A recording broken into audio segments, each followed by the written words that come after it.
एक पुराने राजसी दौर की यह कहानी है, जहां एक न्यायप्रिय राजा की शांत भूमि पर अचानक संकट छा जाता है। नन्हे शहजादे का अपहरण होता है और शक की सुई अपने ही महल के भीतर घूमने लगती है। इस रहस्य में छुपी है साजिश, विश्वासघात और एक वीर सिपाही की अद्भुत बुद्धिमत्ता, जो अंधेरे, बारिश और दुश्मनों को चीरता हुआ सच्चाई तक पहुंचता है। क्या वह शहजादे को बचा पाएगा? कौन है असली गद्दार? नमस्कार दोस्तों, LCB स्टोरीज में आपका स्वागत है, जहां हम आपके लिए मजेदार कहानियां लेकर आते हैं जो आपको खूब पसंद आएंगी। ये कहानियां आपके दिल को छूने के साथ साथ आपकी सोच को भी उड़ान देंगी। हमारे साथ बने रहिए और सुनते रहिए कि कैसे यह कहानी अपने रहस्य खोलती है। तो चलिए बिना किसी देरी के शुरू करते हैं इस अनोखी कहानी का सफर। बहुत पुराने समय की बात है। एक देश था जिसका नाम था गर्जनपुर। वहां राजा वीरभान नाम का एक न्यायप्रिय और दूरदर्शी शासक राज्य करता था। उसकी बुद्धिमानी और सच्चाई के चलते उसकी प्रजा सुख शांति से जीवन व्यतीत कर रही थी। गर्जनपुर के लोग मेहनती और ईमानदार थे। वे दिन रात अपने कामों में लगे रहते थे, जिससे न केवल उनका जीवन समृद्ध था, बल्कि देश भी निरंतर उन्नति की ओर बढ़ रहा था। राजा वीरभान केवल बहादुर योद्धा ही नहीं था, बल्कि एक शांति प्रिय शासक भी था। वह पड़ोसी राज्यों से मित्रता और मेलजोल से रहता था। उसका एक नन्हा पुत्र था जिसका नाम था यशकेतु। यशकेतु महज 2-2.5 साल का था, पर बहुत ही चंचल और हंसमुख स्वभाव का था। वह महल की संगमरमर की गलियों में घुटनों के बल चलकर दिन भर मस्ती करता रहता। राजा ने उसके लिए पूरे महल में नरम और कीमती कालीन बिछवा दिए थे, ताकि छोटा शहजादा सुरक्षित और आराम से खेल सके। मिट्टी या ठंडे पत्थरों से उसे कोई तकलीफ न हो। गर्जनपुर के पड़ोस में एक और राज्य था, भयानक गढ़। वहां का वर्तमान राजा पहले उसी राज्य का एक वजीर था, लेकिन लोभ और सत्ता की चाह में उसने छल से अपने पुराने राजा को बंदी बना लिया और खुद भयानक गढ़ की गद्दी पर बैठ गया। वजीर, जिसने छल से भयानक गढ़ की गद्दी हथियाई थी, असल में पहले ही राजा को मार डालना चाहता था, लेकिन एक कारण से वह मजबूर हो गया। असली खजाने की चाबियां अब भी राजा के पास थीं और उन्होंने उन्हें एक गुप्त स्थान पर छिपा कर रखा था। वजीर ने राजा पर बार बार दबाव बनाया, कई यातनाएं दी ताकि वह चाबियां उसके हवाले कर दे। परंतु राजा जान गया था कि अगर उसने यह चाबियां उस विश्वासघाती के हाथ सौंप दी तो वजीर उसे तुरंत मरवा देगा। इसलिए वीरभान चुपचाप हर पीड़ा सहता रहा, लेकिन मुंह नहीं खोला। उस वजीर का नाम कूटभानु था और वह लालच की आग में जलता रहता था। उसे दौलत इकट्ठा करने का ऐसा जुनून था कि वह अपने आसपास की हर छोटी रियासत पर सेना के बल से चढ़ाई करता गया। एक एक कर कई राज्यों को उसने लूटा और वहां की सारी दौलत अपने कब्जे में कर ली। इन लगातार सफलताओं ने कूटभानु को घमंड से भर दिया था। अब उसे विश्वास हो गया था कि वह किसी भी राज्य को अपने बल से जीत सकता है। एक दिन उसके मन में यह विचार कौंधा कि गर्जनपुर तो अत्यंत समृद्ध है, वहां का खजाना भरा पड़ा है और प्रजा भी धनवान है। यह सोचकर उसकी आंखों में लालच चमकने लगा और उसके मुंह में जैसे पानी भर आया। फिर एक रात अचानक ही उसने अपनी सेना को तैयार किया और अंधेरे का सहारा लेकर गर्जनपुर पर हमला बोल दिया। मगर कूटभानु यह भूल गया था कि हर राज्य उसकी लूट की तरह कमजोर नहीं होता और हर राजा उसके जैसा नहीं होता। गर्जनपुर का राजा वीरभान केवल बहादुर ही नहीं, अत्यंत बुद्धिमान और दूरदर्शी भी था। उसकी नजर हर वक्त राज्य के हर कोने पर रहती थी। उसने अपनी सेना को हर परिस्थिति के लिए पूरी तरह से तैयार रखा था। जब कूटभानु ने रात के अंधेरे में हमला किया तो वीरभान की सेना ने पूरी वीरता और अनुशासन के साथ मोर्चा संभाला। सेना नायकों ने जान की परवाह किए बिना युद्ध भूमि में डटकर मुकाबला किया और कूटभानु की सेना को न केवल हार का मुंह दिखाया, बल्कि उसके राज्य के एक बड़े हिस्से पर भी विजय पा ली। इस ऐतिहासिक जीत के बाद पूरे गर्जनपुर में उत्सव का माहौल छा गया। जगह जगह दीप जलाए गए, नगाड़े बजे और प्रजा ने राजा वीरभान की वीरता का गुणगान किया। राजा ने विजित क्षेत्रों में अपने योग्य राज्यपालों की नियुक्ति की और फिर राजधानी लौटने की तैयारी करने लगा। उसका मन बार बार अपने छोटे बेटे यशकेतु की याद में डूब जाता, जिसे देखे हुए उसे कई दिन बीत चुके थे। वह बेसब्री से अपने पुत्र को बाहों में भरने के लिए व्याकुल हो उठा। उधर कूटभानु इस हार से भीतर तक हिल चुका था। जिस गर्जनपुर को वह आसानी से लूट लेने का सपना देख रहा था, उसी ने उसका मुंह तोड़ जवाब दिया और उसके राज्य का एक बड़ा हिस्सा भी छीन लिया। अपमान और हार की पीड़ा में जलते हुए कूटभानु के मन में अब बदले की आग सुलगने लगी। जब उसने देखा कि गर्जनपुर के लोग विजय का उत्सव मना रहे हैं और सुरक्षा थोड़ी शिथिल हो गई है, तब उसके भीतर एक दुष्ट योजना ने जन्म लिया। उसने अपने सबसे भरोसेमंद और चालाक सैनिकों को भेजा और रात के अंधेरे में छुपते छुपाते राजमहल में घुसकर नन्हे यशकेतु को अगवा करवा लिया।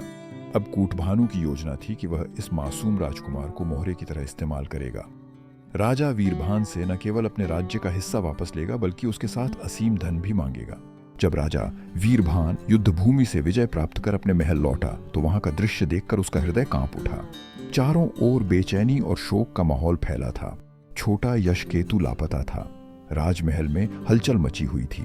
शहजादे की देखभाल करने वाली दासियां रो रो कर बेहाल थीं। उनका रोना पूरे महल में गूंज रहा था। महारानी सौम्या ने तो शोक में अपने आंसुओं से खुद को लगभग निष्प्राण कर लिया था।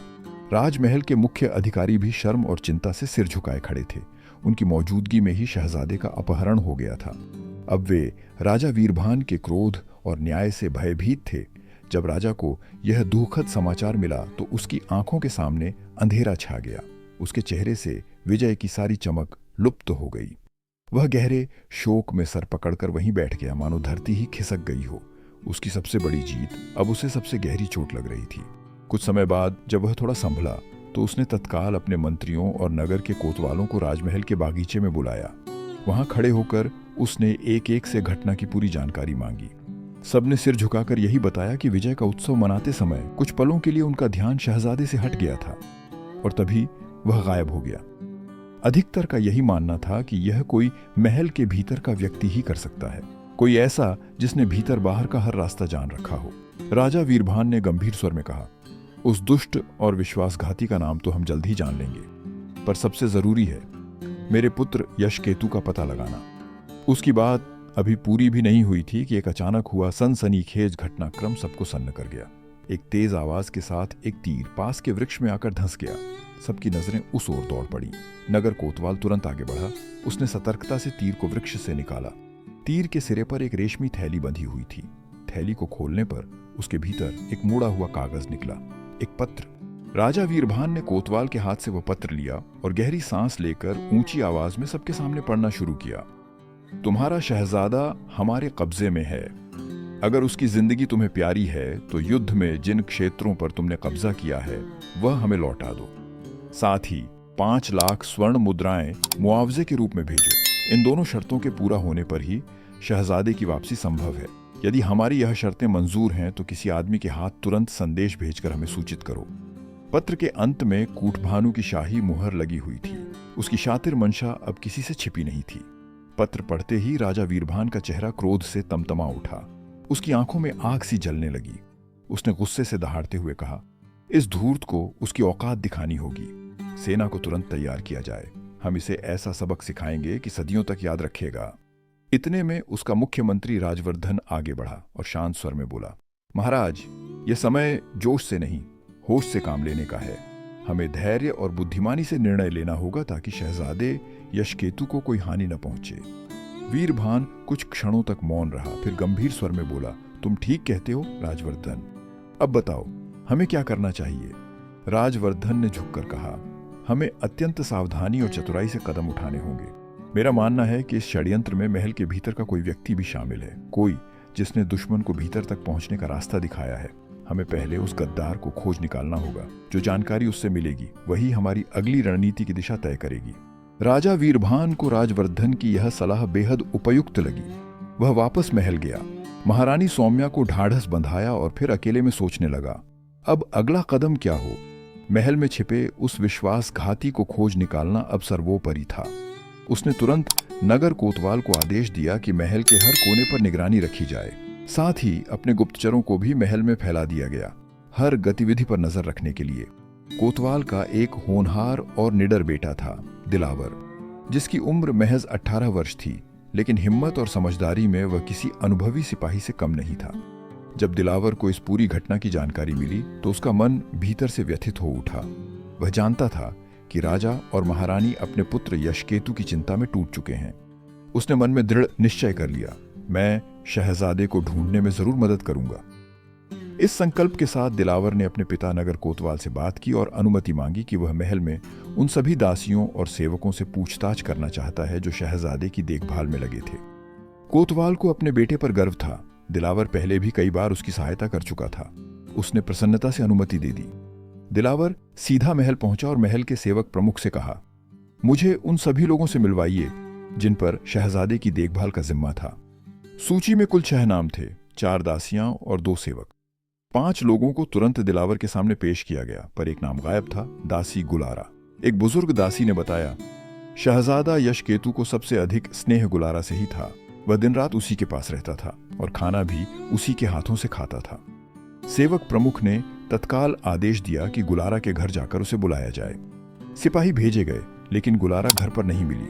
उसके पति ने बताया, वह तो सुबह महल जाने के लिए निकली थी, लेकिन अब तक घर नहीं लौटी है। गुलारा की अचानक गुमशुदगी ने पूरे राजमहल में यह विश्वास जगा दिया था कि शहजादे यशकेतु के अपहरण में उसी का हाथ है। दिलावर चिंता और उलझन में डूबा हुआ था। उसे किसी भी कीमत पर यह जानना था कि गुलारा कहाँ गई और क्यों।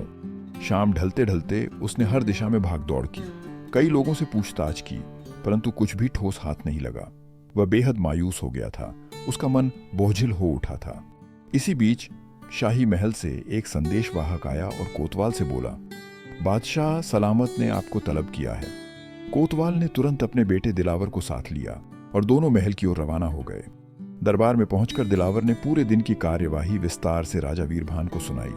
राजा ने गहरी सांस ली और कहा, महारानी, सौम्या की दशा अब देखी नहीं जाती। हमारे नन्हे यशकेतु की जुदाई ने उन्हें तोड़कर रख दिया है। उनके आंसू हमारी आत्मा को झकझोर रहे हैं। हमने यह निर्णय लिया है कि हम वह सभी क्षेत्र कूटभानु को लौटा देंगे और 5 लाख स्वर्ण मुद्राएं भी मुआवजे के रूप में देंगे। बस हमारा शहजादा हमें सही सलामत वापस मिल जाए। फिर उन्होंने पास रखे एक सुंदर रेशमी लिफाफे को उठाया और बोले, हमने यह पत्र तैयार कर लिया है और इस पर अपनी शाही मुहर भी लगा दी है। अब जरूरत है किसी ऐसे वफादार और साहसी व्यक्ति की जो इस पत्र को लेकर कूटभानु तक जाए और हमारे पुत्र को हमारे पास सकुशल लौटा लाए। कोतवाल ने आदर से सिर झुकाते हुए कहा, बादशाह सलामत, यह कार्य अत्यंत महत्वपूर्ण है। यदि आप अनुमति दें तो मैं अपने बेटे दिलावर को यह उत्तरदायित्व सौंपना चाहता हूँ। मुझे पूर्ण विश्वास है कि वह इसे पूरे साहस और विवेक के साथ निभाएगा।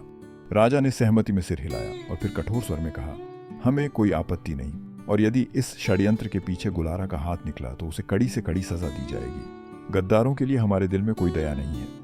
ये कहकर राजा वीरभान उठ खड़ा हुआ। उसकी आंखों में अपने पुत्र के लिए तड़प और विश्वासघातियों के लिए क्रोध साफ दिखाई दे रहा था। रात ढलने को थी। आसमान पर अंधेरा धीरे धीरे गहराने लगा था, पर चूंकि मामला बेहद गंभीर था, इसलिए दिलावर ने समय गंवाना उचित नहीं समझा। बादशाह वीरभान का पत्र अपने सीने से लगाए वह घोड़े पर सवार होकर रवाना हो गया। उसका घोड़ा जैसे हवा से बातें करता हुआ दौड़ रहा था। जंगल, नदी, पहाड़, सभी बाधाओं को पार करता हुआ दिलावर आधी रात तक पड़ोसी राज्य की सीमा में दाखिल हो गया। लगातार यात्रा के कारण घोड़ा थका हारा लगने लगा था। रास्ते में एक घना जंगल दिखा और वहीं पास ही एक छोटी सी नदी बह रही थी। दिलावर ने सोचा, यहीं कुछ देर रुककर खुद भी सुस्ताता हूँ और घोड़े को भी आराम करने देता हूँ। वह घोड़े से उतरा, उसे नदी के किनारे ले गया जहां वह पानी पीने और घास चरने लगा। दिलावर को भी भूख लगाई थी। उसने अपने थैले से कुछ फल निकाले और खाते खाते जंगल के भीतर की ओर थोड़ा आगे बढ़ गया ताकि चारों ओर की स्थिति को देख सके। अभी वह कुछ ही कदम चला था कि उसे सामने कुछ हल्की रोशनी दिखाई दी। उसके मन में तुरंत आशंका जागी, कहीं यह डाकुओं का ठिकाना तो नहीं। वह धीरे धीरे झाड़ियों की ओट में सरकते हुए आगे बढ़ा। सामने का दृश्य देखकर उसकी आंखें चौकन्नी हो गई। वहां एक अलाव जल रहा था और उसके चारों ओर कुछ सैनिक बैठे आपस में बातचीत कर रहे थे। उनके वस्त्र देखकर दिलावर तुरंत पहचान गया। ये कूटभानु के सैनिक थे। एक सैनिक दूसरे से कह रहा था, जल्दी करो, हमारी अगली ड्यूटी का समय हो गया है। अगर पहुंचने में देर हुई तो वहां पहरा देने वाले साथी नाराज हो जाएंगे। ये सुनते ही सभी सैनिक तेजी से उठे और अपने अपने सामान समेटने लगे। कुछ ही पलों में वे सभी घोड़ों पर सवार होकर वहां से रवाना हो गए। झाड़ियों के पीछे छिपा दिलावर सांस रोके सब कुछ देखता सुनता रहा। दिलावर हैरान था। ये शाही सिपाही किस स्थान पर पहरा देने की बात कर रहे थे? कुछ तो रहस्यपूर्ण था। मामला साधारण नहीं लग रहा था। उसने तुरंत अपने घोड़े के पास लौटकर उसे काठी पर कसा और दूर से एक सुरक्षित दूरी बनाकर चुपचाप उन सिपाहियों के पीछे चल पड़ा। थोड़ी ही दूरी पर एक छोटा सा गांव था और गांव की सीमा से हटकर एक पुरानी लेकिन विशाल हवेली खड़ी थी। हवेली के चारों ओर तलवारों से लैस सैनिक चौकसी कर रहे थे। चारों तरफ सन्नाटा और पहरे का गंभीर वातावरण था। दिलावर ने अपने घोड़े को बड़ी बड़ी झाड़ियों के बीच छिपा दिया और खुद भी नीचे झुककर छाया में बैठ गया। फिर वह कान लगाकर सैनिकों की बातचीत सुनने लगा। तुम लोग बहुत देर से आए, एक सैनिक ने नाराज स्वर में कहा। भोजन करने में समय लग गया, दूसरे ने जवाब दिया। पता नहीं कब इस जगह से मुक्ति मिलेगी। एक तीसरे ने धीमे स्वर में कहा, हमारे जासूसों ने खबर दी है कि पड़ोसी राज्य का राजा अब हमारी शर्तें मानने को तैयार हो गया है। लगता है शहजादा जल्दी ही वापस कर दिया जाएगा। चौथा सिपाही बोला, शहजादा बहुत रोता है, अगर वह कनीज साथ न होती तो हालत बिगड़ जाती। छोटे बच्चों को चुप कराना आसान नहीं होता। ये बातें सुनकर दिलावर का दिल तेजी से धड़कने लगा। अब उसे पूरा यकीन हो चुका था, शहजादा यशकेतु इसी हवेली में कैद है। वह चुपचाप झाड़ियों से निकला, एक ऊंची टीले की ओर गया जहां एक बड़ा पत्थर था। उसने वहीं अपने घोड़े को ले जाकर एक मजबूत रस्सी से बांध दिया ताकि वह न भागे या आवाज न करे। फिर वह पूरी सावधानी और चुप्पी के साथ वापस हवेली की ओर लौट चला। हवेली के चारों ओर घनी झाड़ियां फैली थीं। रात का सन्नाटा और अंधकार माहौल को और रहस्यमय बना रहा था।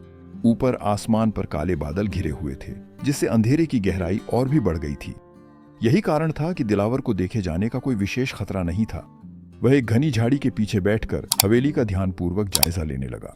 उसकी नजरें किसी ऐसे रास्ते को तलाश रही थीं जिससे वह भीतर प्रवेश कर सके, पर कोई आसान राह नहीं दिखी। फिर उसकी नजर हवेली के मुख्य दरवाजे की ओर गई। दरवाजा तो बंद था, लेकिन उसके नीचे एक छोटी सी खाली जगह थी, इतनी कि कोई इंसान जमीन पर लेटकर और लुढ़कते हुए अंदर जा सकता था। परंतु मुश्किल यह थी कि उस दरवाजे के ठीक सामने एक सिपाही तलवार लेकर पहरा दे रहा था, और वह भी पूरी सतर्कता से। दिलावर एक पल को सोच में पड़ गया, क्या वह जोखिम उठाए? तभी अचानक आसमान में जोर की गर्जना हुई, बिजली कड़की और देखते ही देखते भारी बारिश शुरू हो गई। बड़ी बड़ी मोटी बूंदें गिरने लगीं और कुछ ही पलों में जमीन कीचड़ से भर गई। बारिश से बचने के लिए पहरे पर तैनात सिपाही और बाकी सैनिक भी हवेली की बगल में लगे एक बड़े पेड़ की छाया में जाकर खड़े हो गए। ये दिलावर के लिए एक सुनहरा मौका था। वह तेजी से जमीन पर लेट गया और कीचड़ से लथपथ होता हुआ रेंगते रेंगते उस दरवाजे के पास पहुंच गया। फिर पूरी सतर्कता से उस संकरी जगह से लुढ़कते हुए भीतर प्रवेश कर गया। अंदर आकर उसने देखा, वहां कोई सिपाही नहीं था। अब समय बहुत कीमती था। वह फुर्ती से खड़ा हुआ, चारों ओर एक नजर डाली और दबे पांव आगे बढ़ा। हवेली के भीतर जाने वाला एक दरवाजा उसके सामने था, जो उसकी कुंडी बाहर से लगी हुई थी, लेकिन ताला नहीं था। दिलावर ने सांस रोककर धीरे से कुंडी खोली और बिना आवाज किए दरवाजा खोला। अब वह हवेली के भीतर पहुंच चुका था। हवेली के भीतर दीवारों पर जलती मशालें रहस्यमयी रोशनी फैला रही थीं। दिलावर धीरे धीरे आगे बढ़ा। उसे कई कमरे नजर आए। तभी एक कमरे से किसी के कराहने की मध्यम आवाज उसके कानों में पड़ी। वह चौंका और दबे पांव उस कमरे की ओर लपका। कमरे की कुंडी बाहर से लगी हुई थी।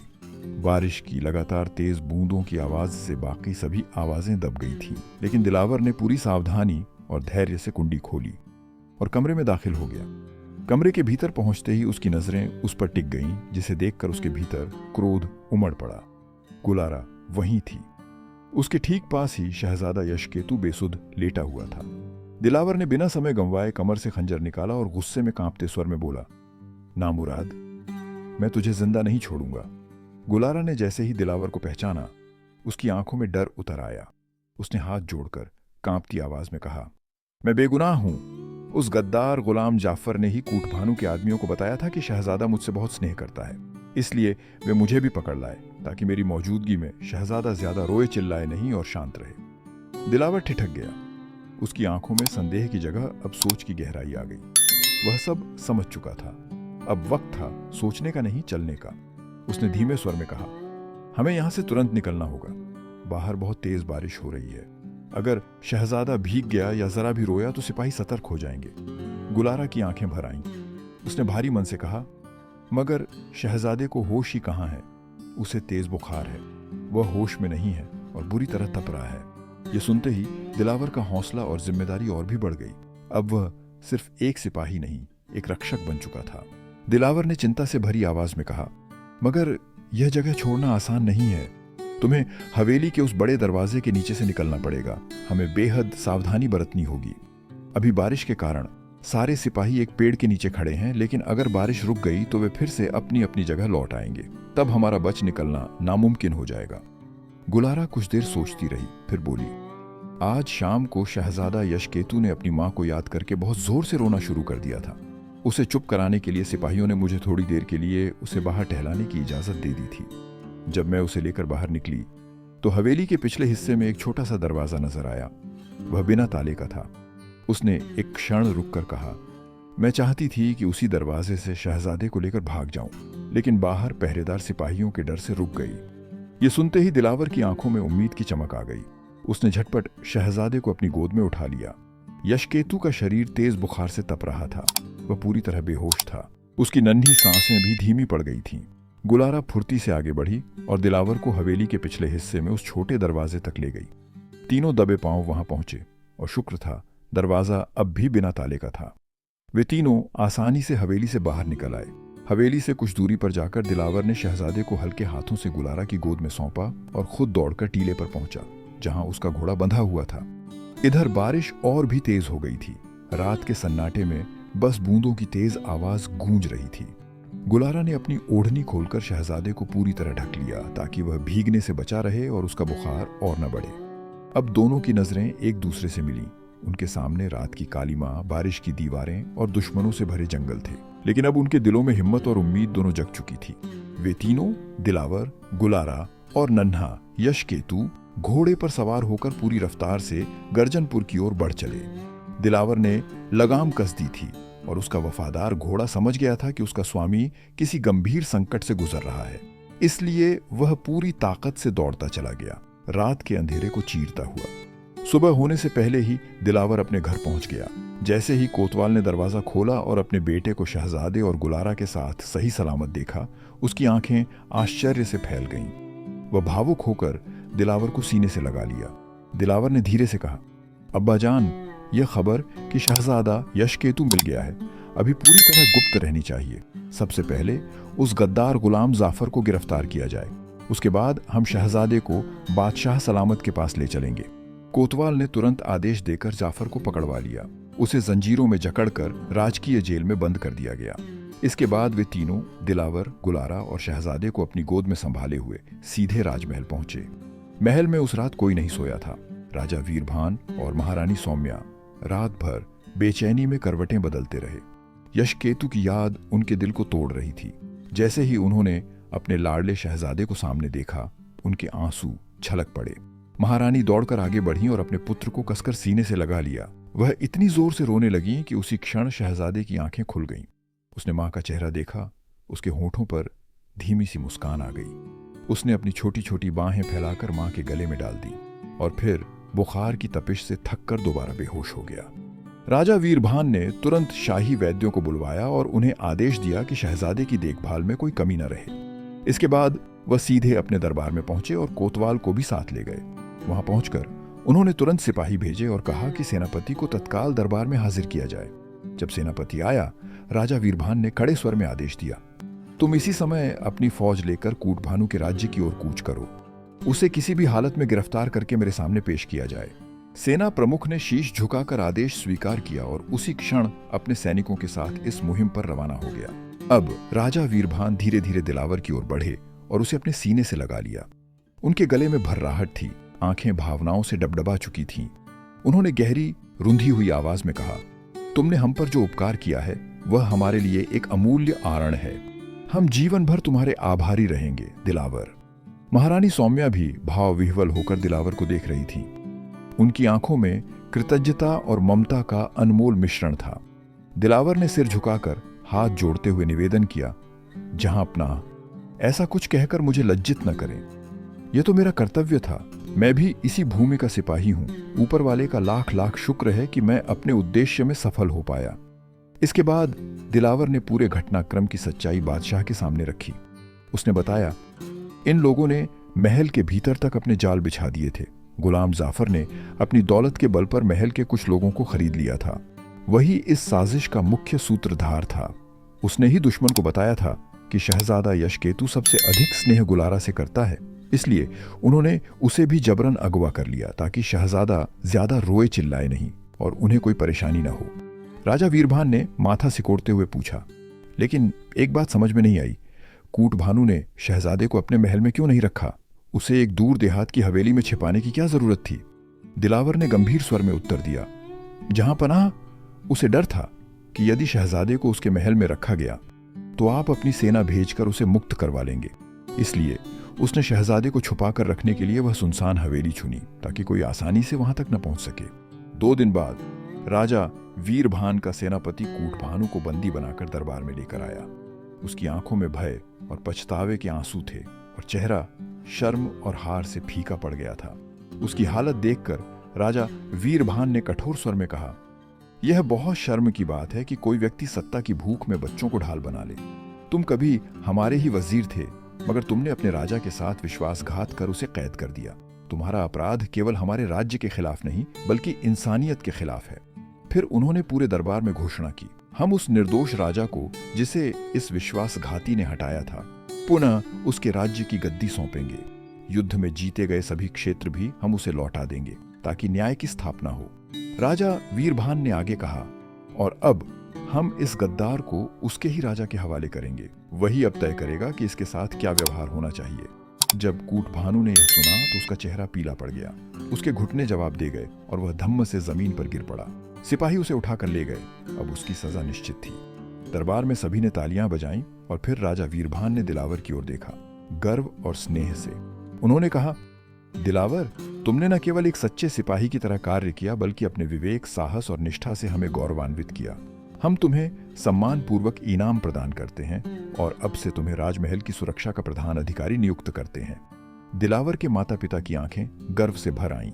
उनका पुत्र अब केवल उनका ही नहीं पूरे राज्य का हीरो बन चुका था। उसकी सूझबूझ और वीरता के फलस्वरूप उसे एक ऊंचे पद और असीम सम्मान की प्राप्ति हुई। और इस तरह गर्जनपुर में एक बार फिर शांति, न्याय और विश्वास की रोशनी फैल गई और हर गली, हर चौक में दिलावर की बहादुरी की कहानियां गूंजने लगीं।